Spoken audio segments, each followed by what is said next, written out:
La petite Noura que je tiens dans les mains n'aura malheureusement plus sa mère pour jouer. Elle n'aura plus aussi son père, puisque le meurtrier a été arrêté et il est sous un mandat de dépôt, en attendant son jugement.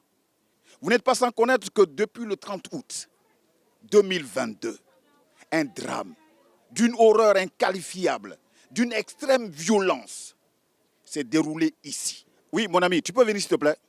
Qu'est-ce qui s'est passé exactement le 30 août ici? On était assis dans un bistrot, mais on attendait voler. Donc le monsieur courait, donc nous c'était à la poursuite. C'est là que j'ai attrapé le Diabré. Vous pensiez que c'était un voleur? Donc voilà. Donc on l'a attrapé, il a mis la main sur lui. Il dit bon, alors que tu as volé, alors où tu as volé. Ça arrive aussi maintenant, il a fait meurtre. Il a tué une femme, il a dépecé de haut en bas. Si j'utilise donc l'expression d'une gravité rare, une femme qu'on prétend aimer, une femme que nous sommes censés protéger, nous puisons au fond de nous une force incroyable pour la dépecer. Que recherche-t-on? That is the question. Mesdames et messieurs, bonsoir.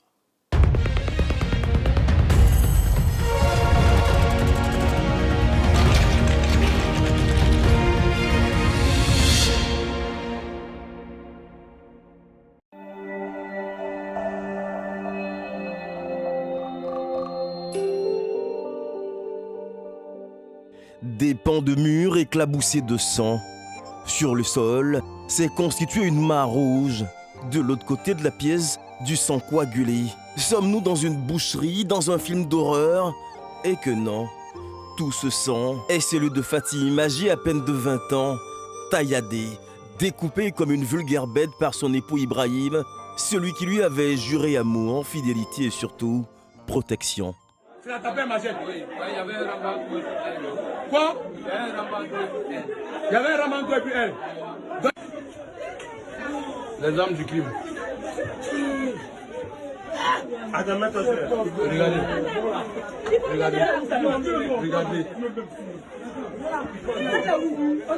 Regardez. On ne sait pas ce qu'il voulait faire avec ses membres. Voilà, il a mis ça dans un sachet. Il battait quelque part. Oui. Regardez. Regardez. Cette scène effroyable a ému tout le quartier d'Abobo Plaque 1. Et pour les habitants de la cour, l'âme de Fatim est là et il restera à jamais. On a peur, moi-même là, si elle a les moyens là, mais il allait partir prendre maison ailleurs. Même pour se laver dans la douche, il peut faire 2 jours sans me laver. Il a peur. Parce que plus que la porte même face à nos douches. Donc si il fait tard, 20h, 21h là même là, tu ne peux plus entrer dans la douche, tu as peur. Tu as l'impression que la fille là même là, elle est dans sa maison là-bas. De toute façon, elle a découpé même là, ça fait peur. Parce que depuis que je suis née là, c'est ma première fois de voir les trucs comme ça. Je n'ai jamais vu ça. C'est ma première fois de voir que quelqu'un, ils ont découpé quelqu'un, on dirait genre poulet.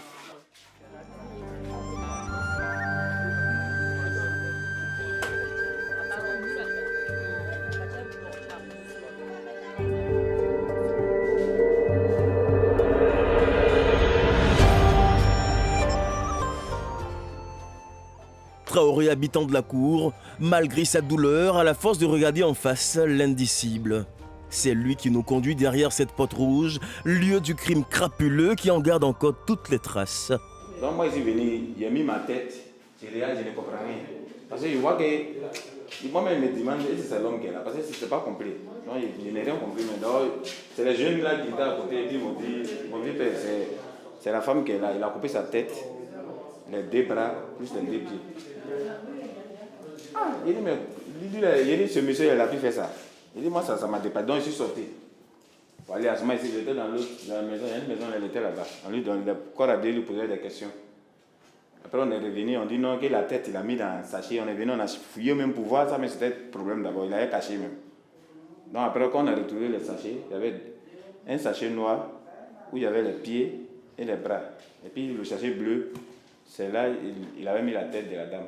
Qu'est-ce qui a poussé Ibrahim à tuer sa femme? La question ici est l'objet de toutes les conjectures, si certains avancent des causes occultes, mystiques, en sacrifice humain, pour avoir gloire et richesse. D'autres parlent d'une folie meurtrière. Pour l'heure, ce que Ibrahim aura indéniablement réussi, c'est tuer sa femme et laisser derrière lui une petite orpheline. qui devra grandir sans maman et sans père, qui finira probablement sa vie derrière les barreaux.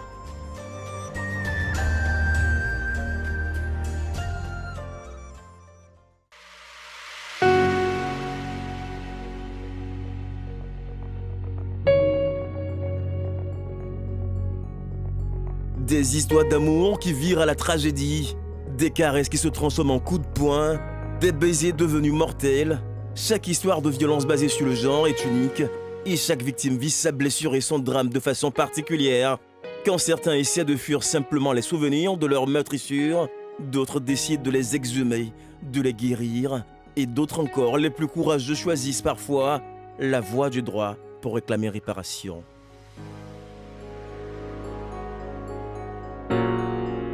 Saïda, 30 ans, voilà 4 ans qu'elle dit avoir été violée par son ex-copain, un gendarme. Mais le temps répare difficilement une telle balafre. Alors c'est péniblement qu'elle trouve au fond de son âme émiettée, de sa dignité piétinée, de son honneur bafoué, quelques maigres mots pour exprimer son calvaire, survenu le 2 février 2019. Une date inscrite dans sa chair. Donc voici mon ex la nuit là qui me dit non, que notre ami t'a appelé pour te dire que sa femme a accouché. Il dit oui. Que pourquoi tu n'es pas arrivé chez lui?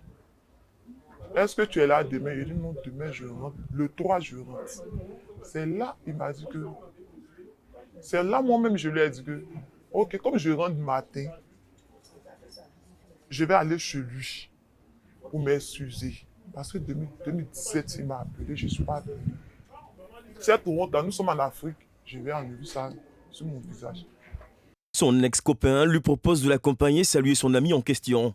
Chemin faisant, il va user de mensonges et de stratagèmes comme un prédateur pour la traîner dans sa maison, dans son filet. En partant, mon ex me fait croire qu'ils ont déménagé. Donc, arrivé devant la porte, j'ai commencé à taper fort, en criant le nom du jeune. Et personne ne répond. Quand elle va se rendre compte du piège, son ex se transforme en monstre et met en exécution sa menace. Mon ex a pris un couteau. Il a mis ça sur mon barbant. Il a mis ça sur mon barbant. J'ai essayé. En fait, je ne savais pas que c'était une chose comme ça qui allait arriver. Il a pris sa clé, il a ouvert la porte. On a essayé de lutter le couteau même m'a coupé sur mon doigt. La cicatrice est là. Et puis il m'a poussé. Quand il m'a poussé, j'ai commencé à crier, il a refermé la porte, il a pris la clé, il a jeté ça sur son lit. Il a commencé à pleurer, il a commencé à crier. Mais les cris ne vont pas le dissuader, tellement obnubilé à assouvir sa sale besogne. C'est là qu'il me dit qu'il n'y a personne, que c'est chez lui. Et tout ce que moi je suis à faire, c'est rien. Ses collègues sont pas là, c'est comme ça. Il a commencé. Franchement, on a lutté, il m'a traumatisé. Arrivé à un certain moment, au moment où il me violait, il y a son collègue qui est rentré. Quand son collègue est rentré, il a pris le coussin, il a mis sur mon visage, il a commencé à m'étouffer. Son collègue même a eu à dire non, que Francis, arrête de faire toujours des histoires avec sa femme. Lui croyait que c'était la femme de son collègue. Et Francis a dit que faut laisser, que ce sont comme ça. Il a pris leur côtelette, dans une corde, les gendarmes, il m'a frappé avec ça. Franchement, il a fait ce qu'il pouvait faire. Son collègue, un gendarme censé protéger les plus faibles, n'aurait pas assisté la pauvre victime expiatoire, la laissant seule face aux assauts de son bourreau. Il va la jeter toute nue dans la rue. Quand il a fini de me violer, il m'a tenu, il a pris la bouteille de Jack Daniel. Il voulait m'ensommer avec. C'est là qu'il a dit que si tu me tues là, qui va s'occuper de mes enfants, qui va s'occuper de ma fille? C'est là qu'il a dit que je te laisse à cause de ta fille. Et puis il a déposé la bouteille. Il a porté un body avec une jupe. Il a bloqué la jupe. Il a bloqué mes dessous en disant non que moi je vais sortir, les gens vont me filmer pour me balancer sur les réseaux sociaux en disant que je pratique la sorcellerie dans le camp. Plus grave, Saïda était enceinte de 3 mois pendant qu'elle subissait toute cette furia. J'essayais de me lever, de marcher. Et je suis tombé. Je suis évanoui. Quand elle retrouve l'énergie et la force nécessaires, elle ira porter plainte à la gendarmerie. Mais aujourd'hui encore, elle se pose la question de savoir si la solidarité militaire a prévalu au point que l'institution n'ait rien engagé pour élucider sa version des faits. J'ai réfléchi, dit le lendemain matin, je vais me rendre chez leur supérieur. À la veille même, eux-mêmes, ils avaient dit ça à leur chef, le commandant qui est là-bas. Donc, matin, je me suis rendu là-bas.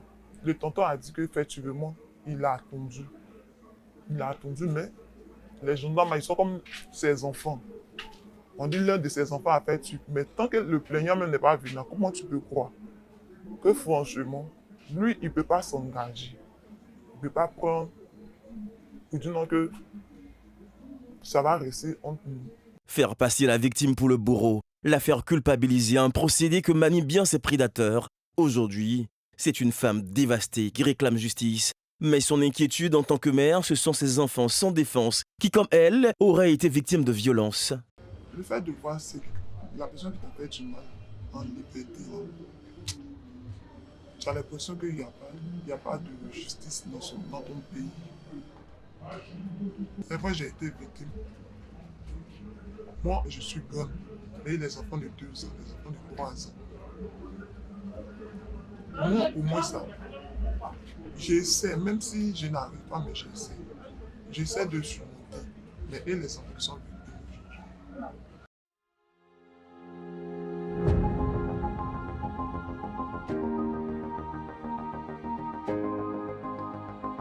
Chaque jour, des destins sont brisés, des morts lentes en silence, quand on n'a pas le courage d'abréger soi-même plus rapidement sa vie.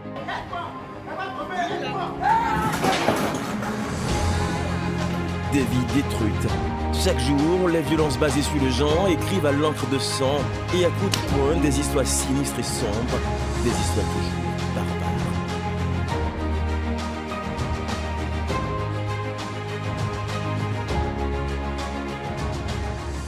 Le 9 septembre à Port-Brouet, une fillette de 7 ans est violée. À Abobo, une jeune dame écartelée à la machette par son époux. À Port-Brouet, une journaliste retrouvée morte aurait succombé sous les coups de son amant. Qu'est-ce qui explique la recrudescence des cas de violence malgré la sensibilisation? Comment les victimes vivent-elles cette situation?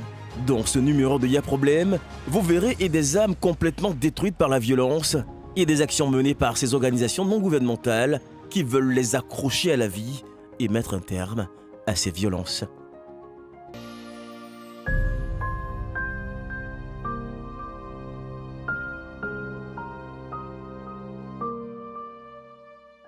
Drame après drame, tragédie après tragédie, chaque jour révèle la nécessité pour les ONG et organisations de droits de l'homme à amplifier la lutte contre les violences basées sur le genre. Chaque jour a son lot de situations révoltantes, son lot d'histoires et ce matin, il est à peine 8 heures à l'ONG Bloom lorsque Daniel, le chargé de communication, reçoit une alerte. C'est une urgence.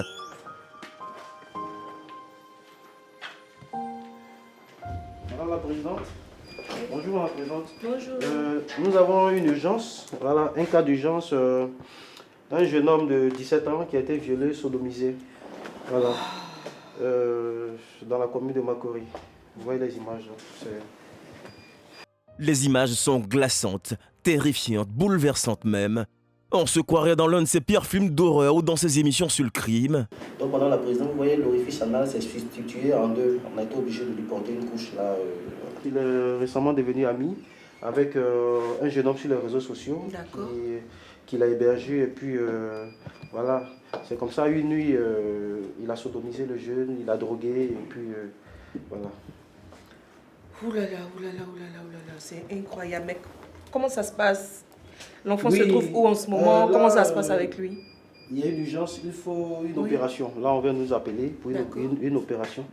L'expertise médicale relève qu'il a eu un poste fessier voilà, au niveau de l'orifice, au niveau de son orifice. Donc, il va falloir faire une opération chirurgicale. Rapide, voilà, d'urgence alors? Voilà, rapide. On doit donc le prendre en charge. Je pense qu'il faut déjà qu'on le prenne en charge. Et ce qui vient assombrir ce cynique tableau, le jeune adolescent âgé seulement de 17 ans s'apprêtait à passer le bac.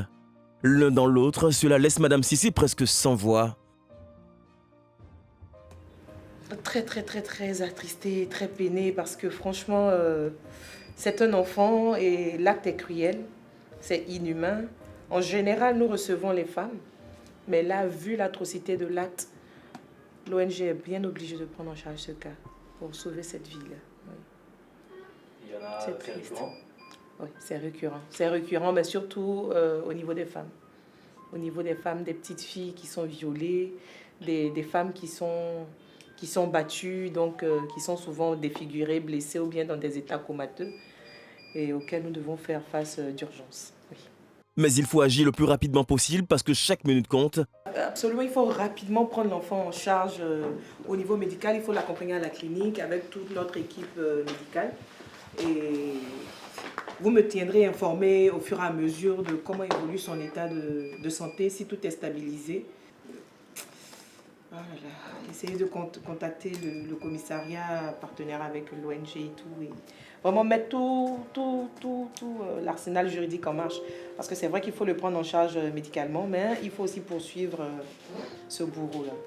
Selon le CNDH, plus de 1500 cas de violences sexuelles sont enregistrés par an, parmi les victimes de jeunes enfants, mais aussi des adolescents comme ce jeune homme, Jonathan. Pour faire la lumière sur ce crime odieux, nous voilà dans la clinique où est hospitalisé le jeune garçon. Nous y entrons en caméra cachée face à l'interdiction de filmer. Il est à bout de force, ne tient que grâce à ses appareils qui le maintiennent sous assistance. Les conséquences de ce qu'il a subi sont difficilement supportables. Impossible pour lui de s'asseoir sur son séant.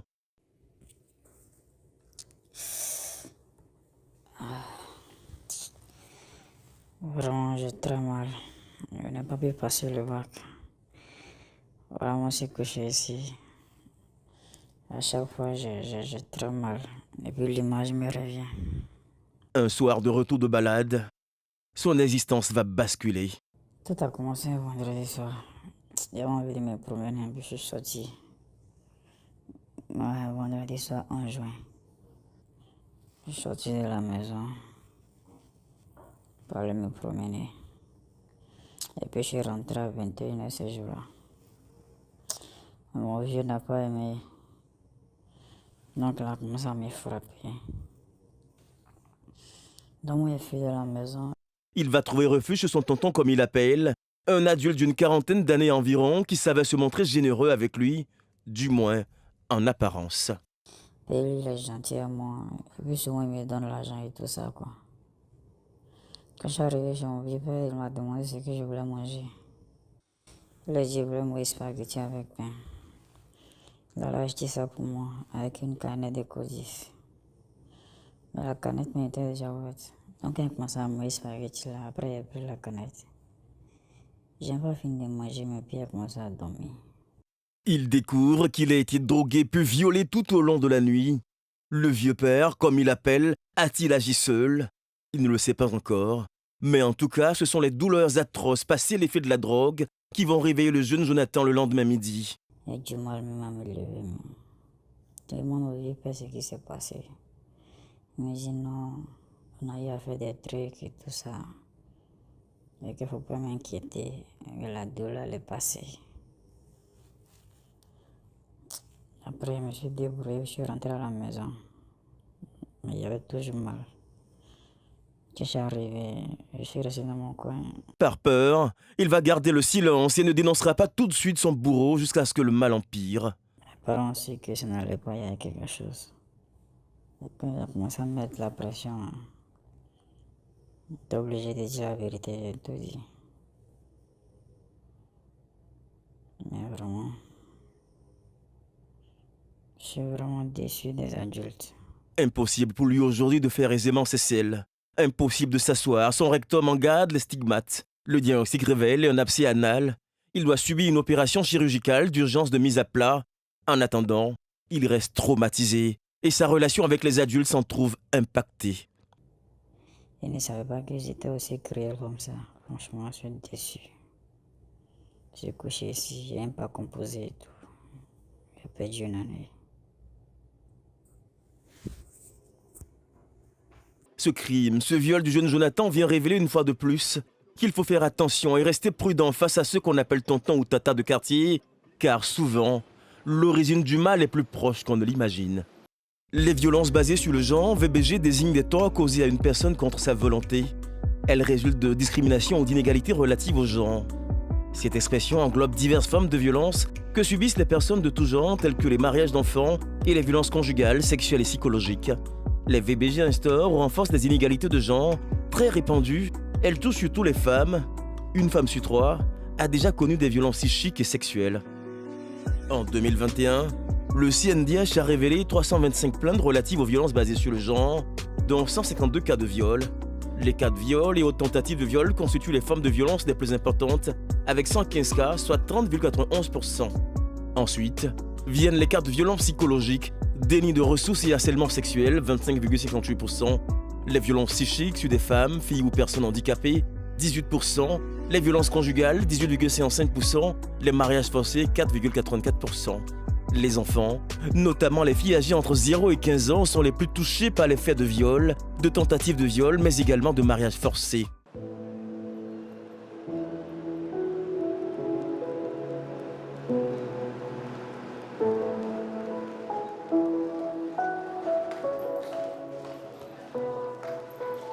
Mariam a rendez-vous ce matin avec la responsable juridique du CNDH, le Conseil national des droits de l'homme. Ça va? D'accord. Ok. Alors, moi, je suis Maître Danyogo, avocat de profession, directrice des requêtes et investigations au Conseil national des droits de l'homme. D'accord? D'accord. Je suppose que si vous êtes là, c'est par rapport à une situation bien précise. Avec mon mari à la maison, voilà, ça, depuis 2016, ça ne va pas du tout. Voilà, il sort beaucoup. Quand il sort, il m'ignore. Quand j'essaye de me plaindre, ça devient de la bagarre. Il me porte, mais il me frappe. Il me frappe jusqu'à souvent même me défigure. Ma bouche, mon visage s'enfle, tout ça là. Il me met nu dehors. Les voisins me voient nu. Il prend même mes affaires, mes valises, il les jette dans la boue dehors. Mais son compagnon ne va pas s'arrêter qu'aux bastonnades, aux tortures physiques extrêmes et autres violences. À cela va s'ajouter les supplices moraux, puis l'infidélité dans le lit conjugal. Voilà, quand je suis venue, j'ai constaté dans la maison les choses qu'il disait pas, que je n'ai pas laissées dans ma maison. Parce que j'avais tout rangé avant de partir. Et quand je suis rentrée dans ma maison, je n'ai pas eu de traces de femme. Il avait tout camouflé. Il n'y avait plus rien qui ressemblait à comme s'il y avait une femme qui existait dans la maison. Et la fille a passé la nuit dans la maison parce qu'il a fait croire à la fille qu'il est célibataire. Voilà, c'est comme ça la fille a passé. Pour la mettre en confiance, elle l'a fait venir à la maison pour dormir à la maison. Bon, quand j'ai vu les preuves, les trucs dans la maison, je essayais de demander. Il ne m'a pas répondu. Il ne m'a pas donné une bonne réponse. Je suis allée vers sa grande sœur pour expliquer. Elle m'a dit effectivement, il a fait venir une femme dans la maison. Mais elle lui a dit de ne pas faire dormir la femme dans la maison, ça ne se fait pas. Mariam est ce qu'on appelle une survivante. Pour comprendre tout le drame de son histoire, il faut en comprendre la genèse. En 2002, elle rencontre Abou, qui ne travaille pas encore. Entre eux, naît une idylle, un amour fou. Donc c'est comme ça que je lui ai dit, mais qu'est-ce que je t'ai fait depuis tout ce temps? Tu me frappes. Non seulement tu ne me donnes pas à manger, tu ne fais rien. Voilà. Moi seule, alors que quand tu ne travaillais pas, je t'ai soutenu. Quand tu es malade, je te soutiens financièrement. Mais à mon tour, quand je tombe malade, tu ne payes même pas de médicaments. Mes ordonnances, c'est moi seul ou bien mes parents qui s'occupent.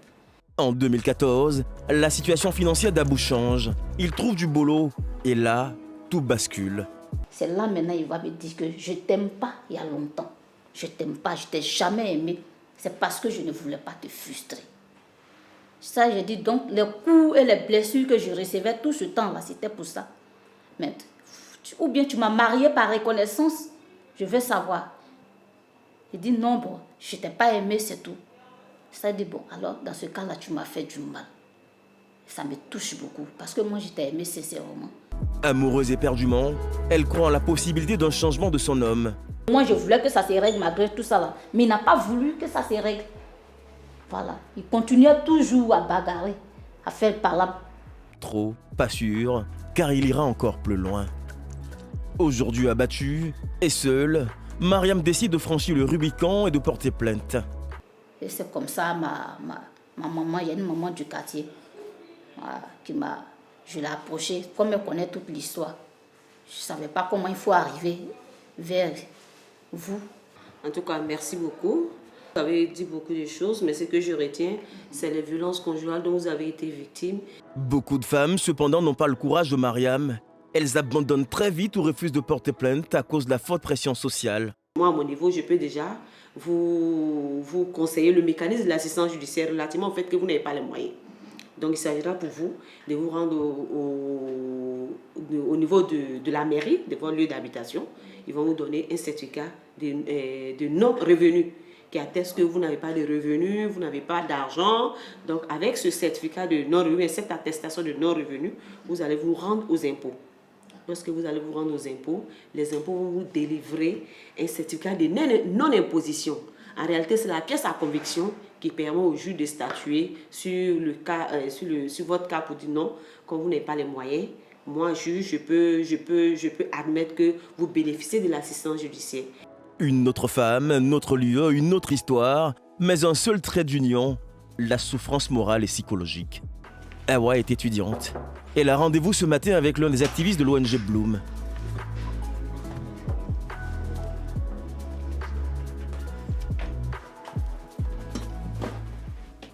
D'accord, soyez détendu. On va échanger un peu sur votre situation.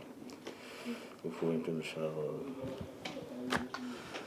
m'expliquer un peu ce qui vous est arrivé. J'ai décidé d'aller rester en cité. Arrivé en cité, nous étions 4 dans la chambre. Arrivé un moment, ils ont commencé à envoyer d'autres personnes, d'autres filles. Donc, puisque la chambre est petite, et puis on était plus de 7 dans la chambre. Donc, j'ai décidé vu que je faisais un petit commerce, j'avais la somme pour avoir un lit pour moi seul. Voilà, donc je cherchais la bonne personne à qui donner l'argent pour avoir le lit. Donc, comme ça, il y a une de mes camarades, celle avec qui j'étais dans la chambre, là, elle m'a conseillé un jeune qui venait beaucoup là-bas. Parce que quand ses parents viennent là, c'est par ce jeune-là que ses parents passent. Cet étudiant est un cacique d'une association estudiantine. Le lendemain, il lui fait appel par le biais de l'un de ses sbires. Donc, quand je sors de la douche, mes voisines me disent que... Elle dit, c'est le jeune qui était là hier, à qui tu as parlé de la chambre. A envoyé quelqu'un pour venir t'appeler. Mais moi, je ne connaissais même pas son nom. Il dit, c'est qui? Elle dit, le jeune en train de partir. Donc, je sors de la chambre et puis j'appelle le jeune qu'il a envoyé pour venir m'appeler. Donc, je suis partie là-bas. Il y avait un lit et puis il y avait une chaise. Il y a une chaise qui était éloignée du lit. Donc, moi, j'ai préféré m'asseoir sur la chaise qui est éloignée du lit. Il m'a effectivement dit qu'il a une chambre pour moi. Il m'a dit que même là, les 100 000, là, je ne suis pas obligée de tout payer. Je peux payer 70 000 et puis il va laisser le reste. Il dit, ok, merci grand frère, c'est gentil. Il dit, pourquoi je l'appelle grand frère? Le grand frère se transforme en monstre. Donc, je suis assise, il a fait 3 à 4 minutes sans me parler. Moi, je me suis dit qu'il n'avait plus rien à me dire. Donc, je me suis levée, je partais. Il sentait un peu l'alcool. Donc, il s'est levé, il a attrapé ma main. Donc, il a senti que je voulais lutter et puis il m'a tiré sur son lit. En fait, il n'avait même pas pensé même qu'il allait faire truc. Donc, il a commencé à me débattre avec mes pieds. Et puis, je criais. Donc, il y a des gens qui tapaient à la porte, mais ils n'ouvraient pas. Par peur, personne n'ose interrompre l'acte criminel et secourir la jeune étudiante. Un crime crapuleux, sous les yeux et la bave de tous, au sein de ce temple du savoir censé pourtant lui garantir un avenir normal. Ici, ce jeune homme est un caïd. Malgré ça, il a déchiré mes habits. Dieu merci. Je suis sortie avec les habits déchirés. Même allée à l'hôpital, mais avec habits déchirés, caleçons déchirés, tout ça. Il est sorti avec moi forcément. Donc, avec le sperme, les vêtements déchirés, tout ça, je suis partie à l'infirmerie de l'école. D'abord, même quand je sortais en pleurant, même ceux qui tapaient à la porte là, c'est vrai qu'ils ont peur de lui, mais ils étaient un peu dans les chambres. Ils voulaient voir c'était qui. Donc, quand je sortais, je pleurais. Il y a d'autres qui m'ont suivi et j'ai expliqué. Donc, c'est comme ça qu'ils m'ont conduit à l'infirmerie de la cité. Je suis partie à l'infirmerie de la cité. L'infirmier m'a reçu. Il a dit non d'aller au CHU pour faire un certificat médical. Ils vont m'analyser. Ils vont me donner un certificat médical que je vais aller porter plainte. Donc, j'ai dormi à l'hôpital là-bas. Le général est venu, il m'a demandé pardon que si je veux porter plainte, de porter plainte contre le jeune, mais pas contre la structure. Mais si je porte plainte contre le jeune, il est qui? Parce qu'il n'est pas quitté ailleurs pour venir me violer. Il a utilisé son grade pour me violer. Elle va porter plainte, mais est embarquée dans des procédures inextricables. Tous sont peur, personne ne veut avoir affaire à cet étudiant et son syndicat. Awa, elle peut continuer de souffrir. Il y a des filles qui sont venues se mettre à genoux devant moi pour me demander pardon de ne pas laisser, parce qu'elles aussi, elles ont été victimes de ça par le même jeune. Mais pour ne pas perdre leur chambre en cité universitaire là-bas, donc elles ont laissé. Mais si l'affaire est vraiment sérieuse, là, elles vont venir témoigner, mais il ne faudrait pas que ça soit bizarre, elles vont venir témoigner, et puis après, voilà, elles vont perdre les cheveux, elles auront des problèmes parce qu'elles n'ont pas de parents Abidjan ici. Bon, au début, je me sentais très sale. En fait, je ne pouvais pas faire 1 minute devant le miroir parce que je ne sentais plus mon corps. Ma dignité était très bafouée. Si les langues se délient progressivement dans notre société pour dénoncer ces violences, beaucoup souffrent encore en silence et continuent de crier le cœur serré, contrit de douleur. Il y a problème.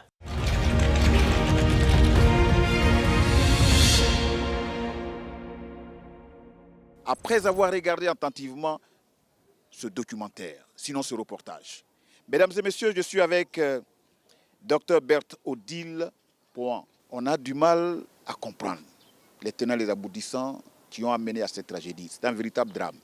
Alors, je voudrais quand même que vous vous prononciez sur ce qui s'est passé à Bobo. Ben, comme vous l'avez dit, c'est tellement traumatisant. Ce traumatisme est d'autant plus grand qu'il vient d'un être humain, c'est-à-dire quelqu'un qui pense. Quand on pense, ça dit qu'on peut éviter. Si c'est une catastrophe naturelle, on va dire que la nature n'a pas de réflexion. Et ici, on comprend. Et on essaie de se demander comment est-ce qu'on peut. Mais quand vous regardez un peu, c'est des rituels. Et quand on est dans le rituel, est-ce qu'on a la force de se dire? C'est également la représentation parfois de la femme. Qui est-elle? Est-elle un être vivant? Est-elle une personne qui a droit à la vie au point que l'amour qu'elle est venue chercher ici se transforme là? Est-ce que ce monsieur n'a pas eu des problèmes psychologiques? Est-ce que? Donc au fur et à mesure, on voit que ça ne s'explique pas et ça ne se comprend pas.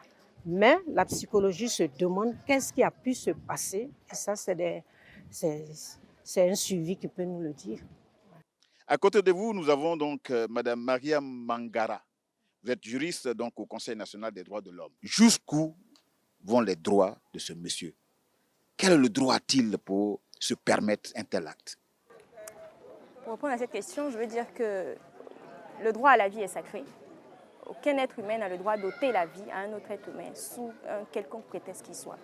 Et donc l'acte que cette personne a posé est inhumain et à sanctionner de la manière la plus sévère possible pour donner des leçons aux autres, pour donner des leçons à ceux qui pensent que la loi ne réprime pas ce genre d'acte, qu'une femme est à chosifier, qu'une femme peut servir de toutes sortes de prétextes pour assouvir ses besoins. Et donc, c'est très, très, très, très, très dégradant pour la femme, pour l'image que ça renvoie. Docteur Dertz, alors comment définit-on les violences basées sur le genre? Ben, c'est tout acte intentionnel. Ici, vous le voyez, tout ce qu'on va faire pour atteindre à l'intégrité, que ce soit physique comme ici. Et vous voyez, la conséquence, c'est l'extrême, la mort. Et également, tout comportement qui tend à détruire la personne dans son humanité. Et ici, vous le voyez, donc c'est poser un acte qui va contraindre cette personne-là à aller vers la violence ici. Il y a la violence physique, il y a la violence psychologique. Il n'y a pas de petite violence.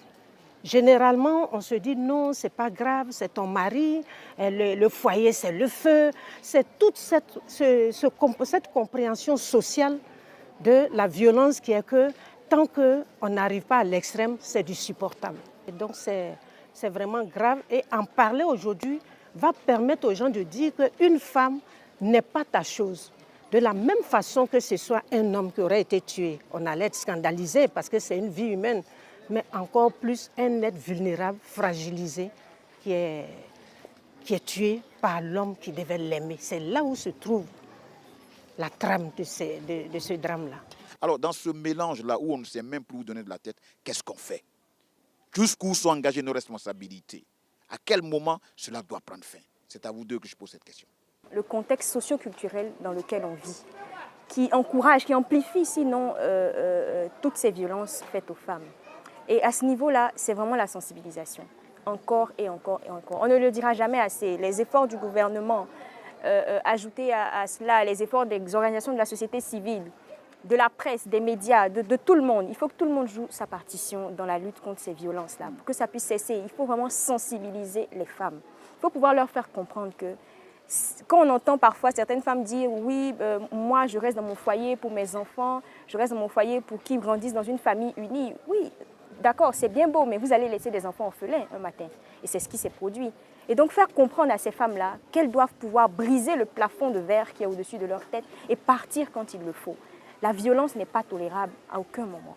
Et donc c'est vraiment de faire de la sensibilisation encore et encore, parce que la répression, elle est faite, je peux vous l'assurer. Les textes de loi sont là, il y a un cadre légal qui est vraiment mis à la disposition des populations. Il faut que chaque personne qui est victime de violence puisse s'en servir. C'est vraiment ça, c'est par là qu'on va pouvoir juguler le problème. On sait qu'au niveau du Conseil des droits de l'homme, vous faites beaucoup de sensibilisation. Mais quand vous finissez tout ce travail et que les résultats sont minimes, vous avez quel sentiment? Vous savez, c'est un travail de longue haleine. Les violences basées sur le genre, c'est mondial. C'est un phénomène qui est mondial. Ce n'est pas seulement africain, ce n'est pas seulement ivoirien. C'est un travail de très longue haleine. C'est comme je le dis, le contexte socio-culturel, des fois, n'est pas favorable. Et pour casser ce contexte socio-culturel-là, il faut de longues années. Mais je pense que les efforts sont là. Les résultats, aussi minimes qu'ils soient, sont palpables. Et c'est vraiment au fur et à mesure qu'on pourra juguler tout ça. Oui, allez-y, vous voulez dire quelque chose? Par rapport à la question que vous avez posée, on est contente d'avoir, bien content avec vous, d'avoir aujourd'hui ce parterre de chefs et de parents. Parce qu'on va parler aux parents.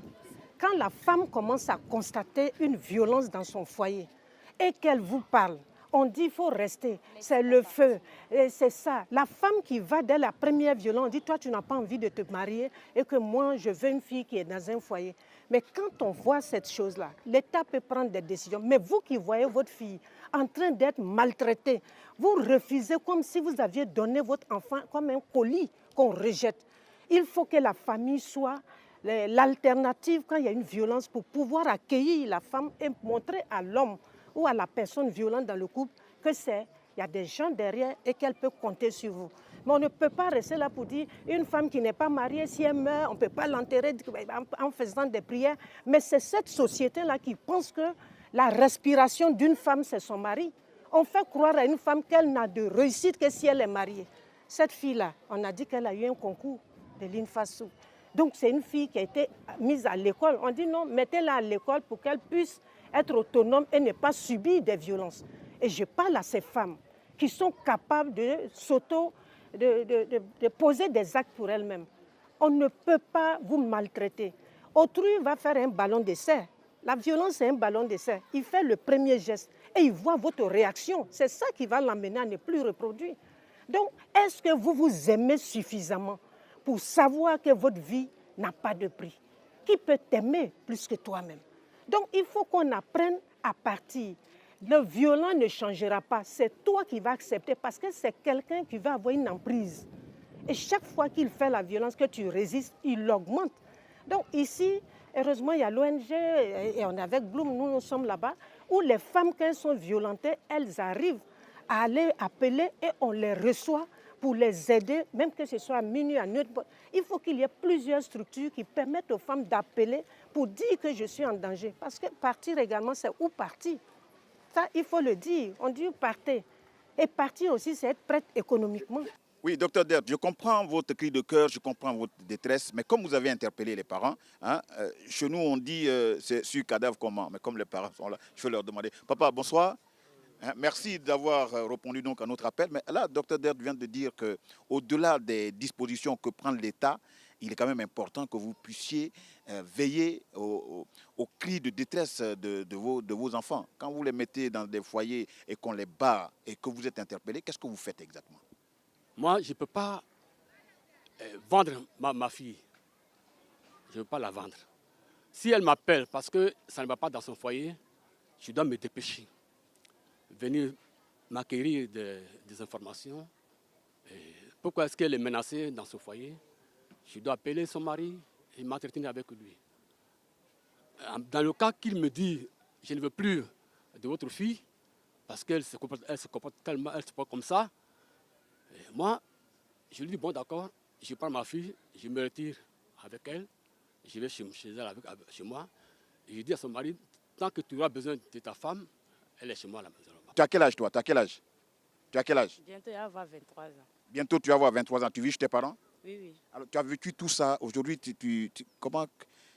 Tu te sens comment? En tout cas, affaire de foyer la même là. Moi, je ne pense pas si elle fait encore. Docteur, cette jeune fille fait partie des témoins oculaires donc, du drame. Je vais dire que son état d'esprit aujourd'hui, qu'est-ce qu'on peut faire pour une prise en charge pour ce type de personnes qui ne s'attendaient pas à de telles tragédies et qui les vivent? Est-ce que ce n'est pas inquiétant pour son moral? C'est inquiétant parce qu'elle doit en parler. Ça reste comme un traumatisme, une image fixe en elle. Il faut qu'elle dise les émotions, comment est-ce qu'elle arrive à dormir, quelles sont les conséquences, quels sont les symptômes qu'elle développe. Donc il va falloir qu'elle voie pour qu'on puisse discuter avec elle. C'est comme cela. Il le faut pour toutes les personnes parce que ça va changer le regard vis-à-vis d'autrui. On va commencer à se méfier de son mari, on va commencer à se méfier de tout le monde. On devient à peu près comme paranoïaque. Donc même la nuit, on est capable de se lever pour voir si ton mari même n'est pas en train de te tuer. Donc c'est un quartier ou bien c'est des personnes qui ont besoin d'un suivi, d'une attention particulière. Merci infiniment. Alors je reviens sur ce plateau avec maintenant les droits de l'homme. Je veux dire que quand on a toutes les preuves irréfutables qu'un crime a été commis, qu'il soit passionnel ou rituel, a été commis, comment on fait? Quelle est la sentence que devrait subir donc ce type de personnes? Le législateur ivoirien a prévu des textes de loi pour tous les types de violences basées sur le genre. Donc, que ce soit le viol, que ce soit les agressions sexuelles, que ce soit le meurtre, comme ça a été le cas. Et sachez que c'est puni de l'emprisonnement et ça peut aller jusqu'à l'emprisonnement à vie pour des circonstances aggravantes. Il y a déjà eu des cas comme ça en Côte d'Ivoire? Oui, il y a déjà eu des cas de violences faites aux femmes et qui ont été jugés. Les auteurs ont été condamnés. La justice fait son travail. Mais si on ne saisit pas la justice, si on ne va pas vers la justice pour qu'elle puisse faire son travail, il y a problème. Donc aujourd'hui, je souhaiterais m'adresser à toutes ces femmes qui sont victimes de violences, que ce soit dans leur foyer, que ce soit dans leur travail, que ce soit dans n'importe quel environnement. Il y a une loi qui protège les femmes contre les violences en Côte d'Ivoire. Le code pénal réprime tous les actes de violence faits aux femmes. On a également une loi sur la protection des victimes de violences domestiques qui permet même aux juges de prendre une ordonnance pour les sortir de leur domicile s'il y a péril en la demeure. Et donc, il faut absolument, mais absolument, que vous signalez, que vous dénonciez tous les actes de violence dont vous êtes victime. Et il y a également une loi sur la protection des témoins. Et donc, quand le voisinage est témoin de ce genre d'actes et qui s'asseye avec, vraiment, c'est problématique. Il faut que vous puissiez dénoncer, vous puissiez alerter ne serait-ce que le commissariat de police ou la brigade de gendarmerie pour leur dire dans ma cour, dans mon quartier, mon voisin passe son temps à battre sa femme. Parce que quand la personne décède au final, c'est terminé. Et rebelote, on aura ça ailleurs et puis on pense que c'est de l'impunité. Merci beaucoup, Madame Mariam Mangara. J'ose espérer que ceux qui vous ont écouté ont pris soin du contenu de votre message. Docteur Dert, s'il y a eu mort d'homme, comme c'est le cas, quelles sont les personnes directes qui vont être prises en charge par vous? Les personnes qui ont assisté, que ce soit l'enfant, tous ceux qui sont rentrés, et puis même le voisinage. Ceux qui ont envie, ceux qui sentent que cette situation a créé une perturbation, un traumatisme, un trouble à leur niveau. Toute personne ici qui sent que depuis que l'affaire s'est passée, on a l'insomnie, on n'arrive pas à manger, on a peur, tout ce qu'on va ressentir. Mais les proches directs, ceux qui ont vu le corps, ceux qui sont entrés, les personnes de la cour déjà sont les premières personnes à aider. Tous ceux qui sentent, toutes les personnes qui ont un problème, n'ont qu'à voir les gens de l'ONG et puis on va pouvoir les aider. L'ONG Bloom est un refuge à la Riviera Katina Kassi 1 qui accueille les femmes victimes de violences. Et nous travaillons également avec Dr Point. Et donc, nous faisons la prise en charge psychologique de ces femmes et on peut également héberger ces femmes. Et donc, le numéro de téléphone, c'est le 07 59 93 03 96. OK. Je vous dis infiniment merci, Madame Mariam Mangara, n'est-ce pas? Merci d'être venue donc partager avec nous votre perception des droits sur tout ce qui se dit en ce moment, tout ce qui se fait, tout ce qu'on subit comme violence, n'est-ce pas? Je vais demander aux parents et aux femmes qui sont là, on va faire un petit exercice. Parce que, vous savez, à un moment donné dans la vie, quand tu fais face à une violence, quand tu fais face à une difficulté, il faut pouvoir montrer à cette difficulté ou à cette violence-là que tu es prêt, tu as pris la grande décision de te battre. Donc nous allons dire ensemble, honte à tous ceux qui violentent les femmes et qui les violent. Nous allons dire à bas la violence faite aux femmes. À bas la violence faite aux femmes. À bas la violence faite aux femmes. Honte à tous ceux qui violentent les femmes. Honte à tous ceux qui violentent les femmes. Honte à tous ceux qui violent les femmes. Honte à tous ceux qui violent les femmes. Chers téléspectateurs, j'espère que vous avez pris soin de tout ce qui a été dit ici et que nous avons tenté de répondre donc aux questions que vous vous posez. À dimanche prochain pour un autre problème.